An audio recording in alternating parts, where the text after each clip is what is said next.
يا جابري.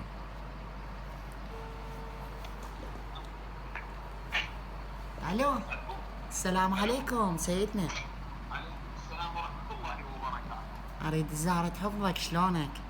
الله يحفظكم ويديمكم إن شاء الله. محمد. الله يستر عليك سيد. نعم. فالسؤال، جواب.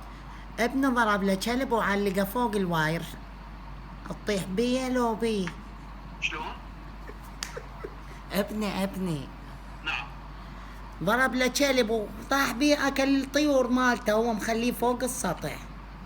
زين. زين لحد شلون ذنوب علي يخاف، وانا لين شفته هو ضربه. أدري هو هسه الله عز وجل النبي صلى الله عليه وآله أهل البيت والصور بالرفق بالحيوان، وأنت هسه وياه بالبيت حجية. لحد شو اسوي؟ يعني اليوم بسم الله الرحمن الرحيم وقفوهم انهم مسؤولون. هسه انت مسؤوله عنه، عن تربيته، عن تصرفاته، غير التابعين وهذا الحيوان شلون. انا قلت لابوه وما قبل وقتله، وانا هم قتلته. وشنو الفائده؟ هسه الحيوان راح اجلك الله. غير راح. لعد والطيور انهم راحن سيد. هسه انه بالطيور والكلب. لعد شلون بالله هسه انا ايش اسوي؟ اعطي للفقراء؟ هسه انت احنا شوفي حجيه، موضوع هذا قتل الكلب اجلك الله.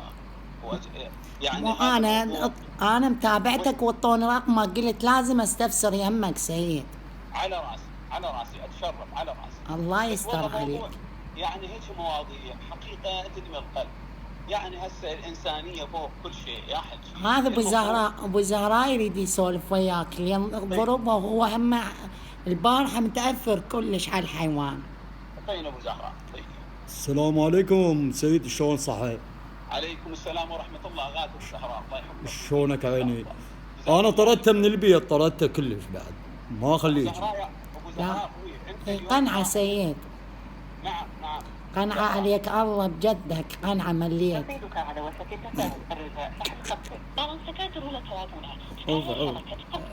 Your balance is almost finished. Please recharge your line. الو ابو زهراء تسمعني؟ سيد. ابو زهراء. انا حمزه الحيدر سيد، خلص الرصيد. مقلبات.